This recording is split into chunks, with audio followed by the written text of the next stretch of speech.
Hello everyone, myself Konika Kansal welcome you all on Textbook Super Coaching.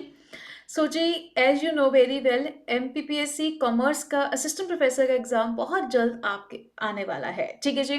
सो उसके लिए कुछ simple tips and tricks हमने क्या follow करने हैं, मैं जस्ट आपको वही बताने वाली हूँ। सबसे पहली चीज़, जब भी आपने इन क्वेश्चंस को सॉल्व करना है, मेक श्योर कि हमें इसके अंदर ये कंसेप्ट देखने ज़रूरी है कि कहाँ कहीं पर इनके नॉट तो नहीं पूछा गया। ओके, क्या उसके अंदर ओनली वर्ड एग्जिस्ट कर रहा है, क्या उसके अंदर मस्ट कंडीशन पूछी गई है। कभी कभी हमें उसके अंदर उनकी एजम्पशंस पूछी जाती हैं, ठीक है जी। कभी कभी हमें उनके अंदर फीचर्स पूछे जाते हैं। बेसिकली जो असिस्टेंट प्रोफेसर के ट्रेंड्स रहे हैं, ये वाले पैटर्न के क्वेश्चन ज्यादा आपसे पूछे जाते हैं। ओके, सो इन सब चीजों के ऊपर हमने कैसे फोकस करना है, ये हमारा एक मेन टारगेट होता है। सबसे पहले जी, जब भी आपने क्वेश्चन करना है, मोस्टली जो हम सेट का पैटर्न देखते हैं, असिस्टेंट प्रोफेसर का पैटर्न देखते हैं, उसमें all of the above mostly answers होते हैं। बट कभी कभी ना वो ऑल ऑफ द अबव आपको कंफ्यूज करने के लिए दिए जाते हैं। जब भी आपने ऑल ऑफ द अबव टिक करना है, तो एटलीस्ट दो क्वेश्चंस कंफर्म जरूर करें कि क्या एटलीस्ट दो ऑप्शंस इस क्वेश्चन के लिए वैलिड हैं भी या नहीं है। ओके जी, क्लियर हो गया अच्छी बात। सो मेन कंसेप्ट आपको अब ओवरऑल यही चीज ध्यान में रखना है। ओके, अब अब जैसे कि स्कोप, अब यहां पर क्वेश्चन क्या है, स्कोप है। Scope of the human resource management क्या है जी, लेबर ऑन ह्यूमन रिसोर्स है, वेलफेयर है। हमें पता है कि ह्यूमन रिसोर्स मैनेजमेंट में उनकी डेवलपमेंट के ऊपर भी बात करें, उनकी प्लानिंग के ऊपर भी, उनके रिलेशंस के ऊपर भी। सो यहाँ पर हमें पता है कि ये दो हैं, तो इट मीन्स फोर्थ आपका यहाँ पर करेक्ट बनेगा। ओके, इसी तरह और देखिए, अब यहाँ पर हमें जो स्कोप पूछा गया है ह्यूमन रिसोर्स मैनेजमेंट का, फिर से पूछा गया है। यहाँ पर ह्यूमन रिसोर्स मैनेजमेंट के इंक्लूड फिर से ऑप्शंस अलग थे, यहाँ पर ऑप्शन थोड़े अलग हैं। क्या इसमें ट्रेनिंग डेवलपमेंट भी आता है, आपने पढ़ा हुआ है इसके अंदर। क्या इसके अंदर ऑर्गेनाइजेशनल डेवलपमेंट भी आता है। क्या इसके अंदर personal research and information system भी आता है। यस, तो it means all of the above. ठीक है जी, क्लियर हो गई बच्चे बात। सो ये चीजें क्रॉस चेक आपने जरूर करनी है। सेकेंड चीज, बहुत सारे क्वेश्चंस आपको मिलेंगे जहां पर आपसे पूछा कि कौन से ऑथर ने ये दिया है। अगर आपको लगता है कि बिल्कुल नहीं आता, तो ऑब्वियसली हम यहाँ पर गैस लगाते हैं। पर हमारा जो गैस होना चाहिए है, समहाउ हम बिलीव करते हैं एक एजुकेटेड गैस हमने लगाना है। जितना हमें एजुकेटेड गैस लगाएंगे उतना हमारे लिए अच्छा होता है। ओके, सो इस एजुकेटेड गैस के लिए अब concept of management by objective was introduced. हमें यहाँ पर देखिए कंसेप्ट ऑफ मैनेजमेंट है, उसमें ट्रकर भी है, टेलर भी है, इनकी भी सबकी मैनेजमेंट।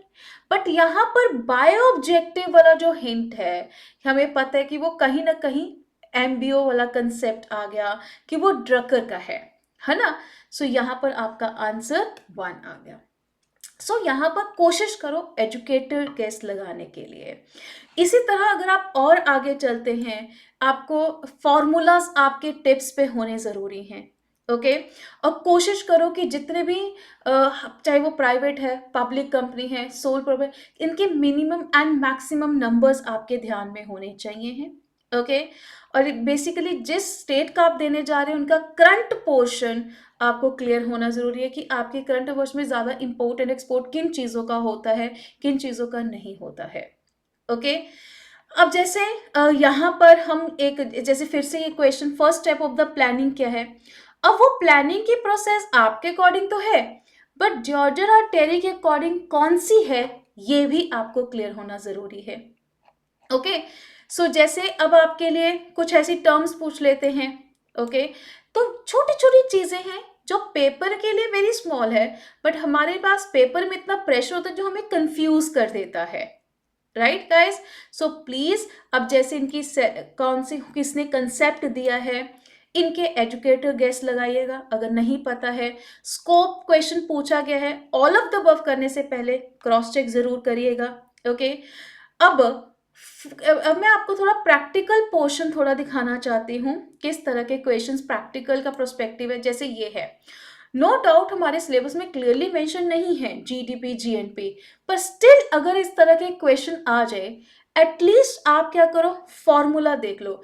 जीडीपी का, जीएनपी का, एनएनपी का क्या फॉर्मूला होता है, क्योंकि जब वो न्यूमेरिकल्स देता है, मोस्ट ऑफ द कंटेंट आपको पका पकाया यहाँ पर देगा। आपको जस्ट उनकी वैल्यूज को उस फॉर्मूला के अंदर पुट करना होता है। Is this clear? ठीक है जी। इस तरह की चीजें हैं जो आपने ध्यान में रखनी है। I hope now you get the clarity. अब जैसे विजुअल डायग्राम्स के थ्रू भी वो चीजें पूछ रहा है, ये आपके लिए एक बेटर पोर्शन है कि जब वो चीजें विजुअलाइज करके आपसे वो पूछ सकता है कि रिप्रेजेंट की विजुअल इकोनॉमिक मॉडल है, ये कौन सा मॉडल है, वो आपने बताना है। Is this clear?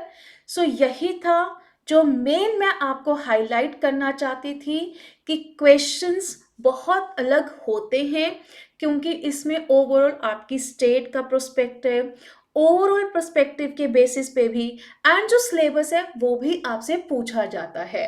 तो मैं चाहती हूँ कि एटलीस्ट आप सिलेबस को अगर अच्छे से करो और नॉर्मल अपने करंट अफेयर्स को अच्छे से करोगे, यू डेफिनेटली आप इनके कटिंग कंसेप्ट के थ्रू इन चीजों को कर सकते हैं। ओके, कटिंग कंसेप्ट जितना लगाओगे उतना आपके लिए बेटर है। अब कंफ्यूजिंग एमआरटीपी अभी आपको आता है, पर पेपर में प्रेशर होता है, यही चीजें हमें गलत कर देता है ना। Tick mark is the very important जब आपने करना है। फर्दर कैलकुलेशन बहुत इजी दी होती है, फटाफट से आपका प्लस माइनस डिवीजन ये चीजें आपको क्विक आनी चाहिए हैं। अब जैसे ये क्वेश्चन ऐसे है, arithmetic mean mark of 50 students है, मार्क्स है, नंबर ऑफ स्टूडेंट, आपको एएम निकालना है। You can easily find it am. फर्क सिर्फ इतना है कि कोशिश करो अगर आप ऑरली कर पाएंगे, इनका टोटल कर लो, ठीक है जी, क्योंकि सारे नंबर्स 5 के टेबल के हैं, आप इनको ऑरली कर सकते हैं, राइट। इस तरह की चीजों को आपने कटिंग कंसेप्ट के साथ करना है, and definitely you crack this exam. Okay guys, ठीक है जी। फर्दर अगर आप और प्रैक्टिस करना चाहते हैं, अगर आपको लगता है कि स्टिल हमें कुछ और क्वेश्चंस की प्रैक्टिस करनी है, आप तभी वो प्रैक्टिस कर सकते हैं। You can by the product elite, जिसमें मैक्सिमम आपके डिफरेंट डिफरेंट यूनिट्स के कवर करा गया है और जिसमें आपको मॉक टेस्ट दिया जा रहा है।